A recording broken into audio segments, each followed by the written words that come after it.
Demi kalian para pengurus bangsa ini, demi kalian yang saya percayakan, kedaulatan bangsa ini kalian kelola. Tapi nyatanya kalian berkhianat kepada rakyat. Kami diinjak semena-mena. Enak aja kalian. Kami, orang tua kami, para leluhur kami dikumpulkan, dimintai kesepakatan untuk mengelola negara. Pada waktu itu negara belum ada yang namanya wilayah. Pada waktu itu negara belum punya yang namanya tanah. Maka leluhur-leluhur kami kemudian memberikan hak itu kepada negara untuk dikelola yang kemudian menjadi Kesatuan Republik Indonesia. Tapi nyatanya hari ini kami sungguh sedang ditindas. Tapi nyatanya hari ini kami sedang dirampok dan kemudian mati pelan-pelan secara bergenerasi. Tanah tidak untuk mereka yang duduk ongkang menjadi gemuk. Enak aja kalian merasa.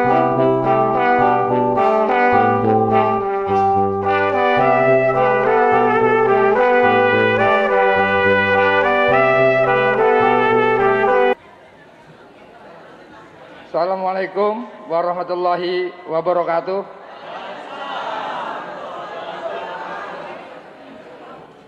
Mungkin ngelihat teman-teman dari Banten agak kaget ya.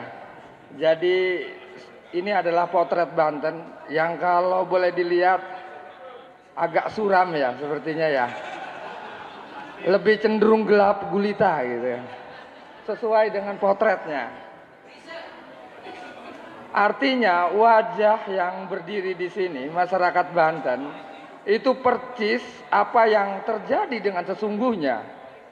Dan itu juga bisa diwakili dengan kasus Pak Charlie Chandra.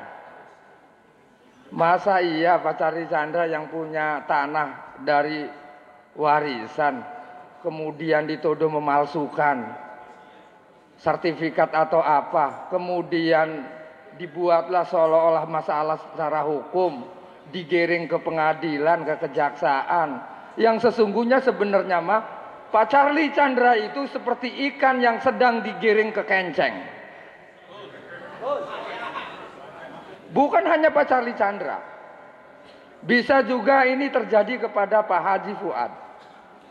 Bukan hanya kepada Pak Haji Fuad, tapi juga terjadi kepada Pak Budi dan teman-teman yang lainnya, bahkan mungkin saya, bahkan mungkin saudara-saudara kita yang ada di sini. Itu akan terjadi. Dan jangan pernah kita berharap kepada pemerintah yang konon katanya mereka adalah mengelola negara kita. Jangan pernah berharap itu. Karena yang kami lihat, hukum saat ini hanyalah sebagai alat kekuasaan untuk menggembok kami. Ketika kami tanahnya dirampas, ketika kami sungai-sungainya diuruk, ketika laut-laut kami dipagari dan kemudian dibikin SHM, SHGB. Dan itu ternyata dilakukan juga oleh BPN. Dan pastinya ini juga akan terjadi atau dilakukan oleh kepolisian juga, pengadilan dan kejaksaan. Lembaga inilah yang kemudian saya pikir kami skeptis dan tidak percaya sama sekali.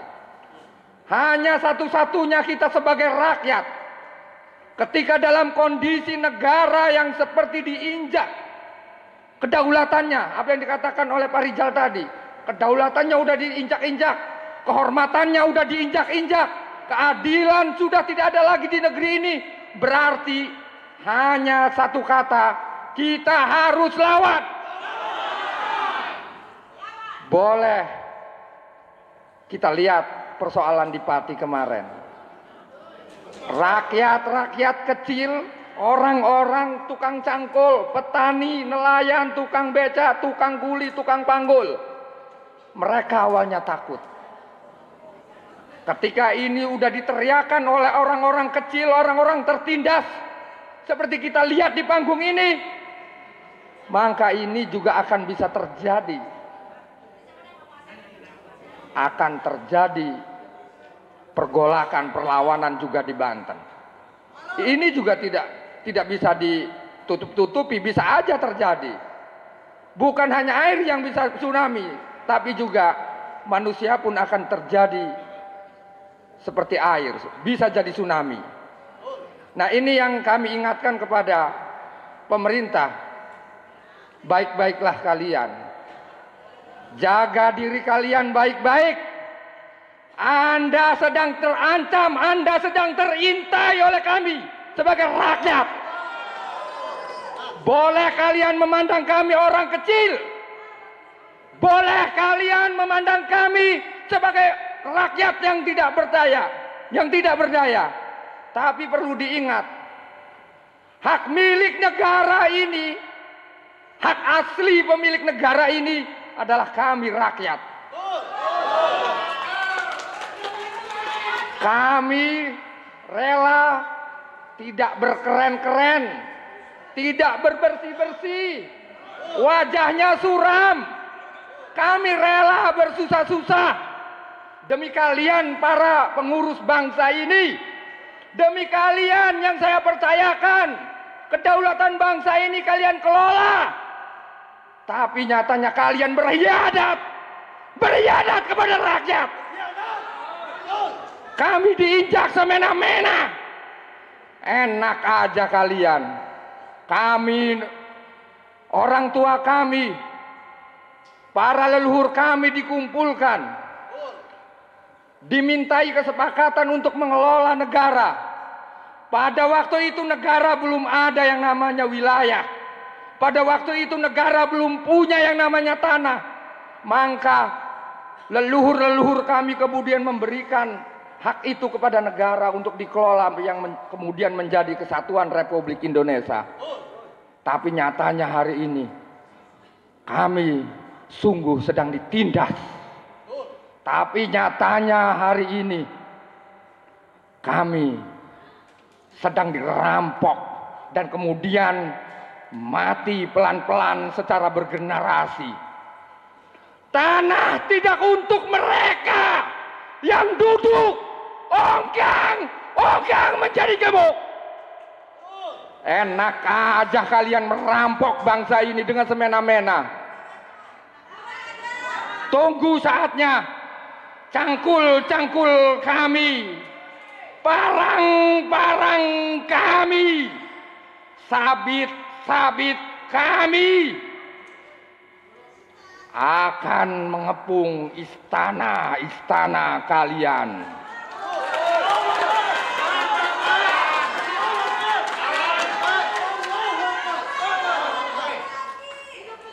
Enak aja kalian mencuri, merampok di bangsa saya. Enak aja kalian merampok, bukan hanya miliaran, tapi juga triliunan. Bukan hanya ratusan, bukan hanya ribuan, tapi ini udah jutaan triliun. Bagaimana generasi kami ke depan? Kami bangsa Indonesia, rakyat Indonesia, petani dan nelayan, kami juga punya generasi yang ingin terus hidup bergenerasi sampai akhir kiamat nanti.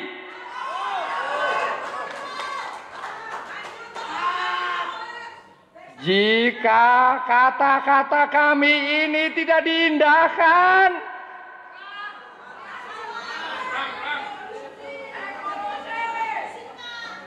bukan hanya Pati yang bergolak. Sering saya katakan berulang-ulang, ingat Pak Presiden, ingat menteri-menteri, ingat para dinas-dinas, lurah-lurah, camat-camat, bupati, gubernur, dan wali kota. Awas, kalau rakyat Banten sudah marah, maka akan bergolak Nusantara. Dan saya ingat betul, Banten dan Jakarta atau Betawi itu adalah satu pongkol, seperti gusi dan gigi dan tidak bisa dipisahkan.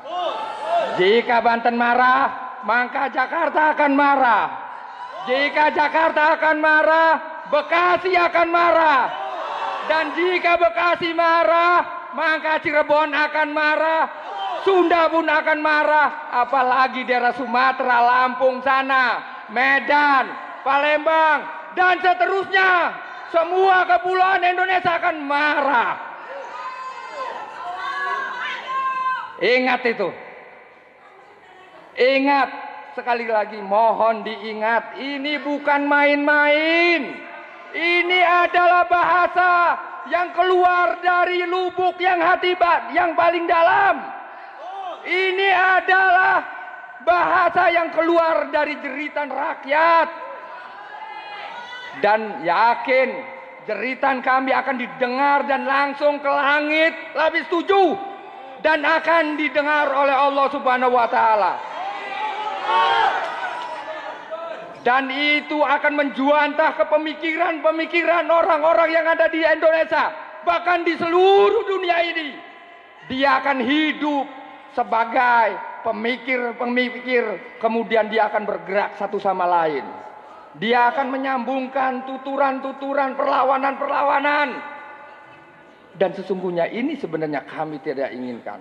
Tapi kalau memang kami terus dibeginikan, tanah kami dirampas, sungai kami diorok, laut kami dijual. Krisis ekonomi, jangan salahkan jika rakyat akan menjadi kanibal. Terima kasih. Assalamualaikum warahmatullahi wabarakatuh.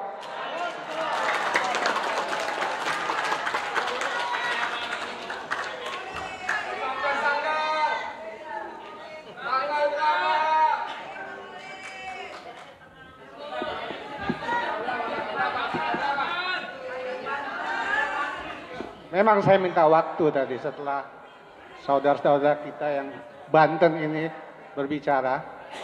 Jadi memang kami dari tim hukum, dalam proses hukum, pembuktian adalah di pengadilan. Jadi proses hukum Charlie Chandra telah melewati proses pembuktian di pengadilan.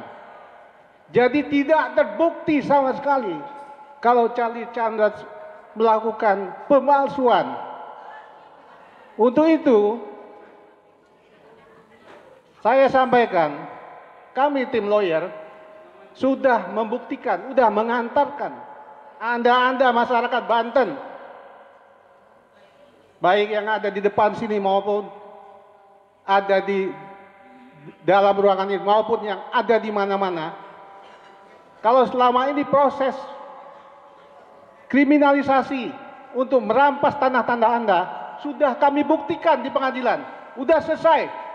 Jadi kalaupun kita lihat di sini jelang putusan bebaskan, sudah seharusnya dari proses hukum pembuktian di pengadilan Charlie Chandra tidak terbukti bersalah, maka besok tanggal 20 itu adalah tinggal menyatakan kalau Charlie Chandra bebas dari tuntutan.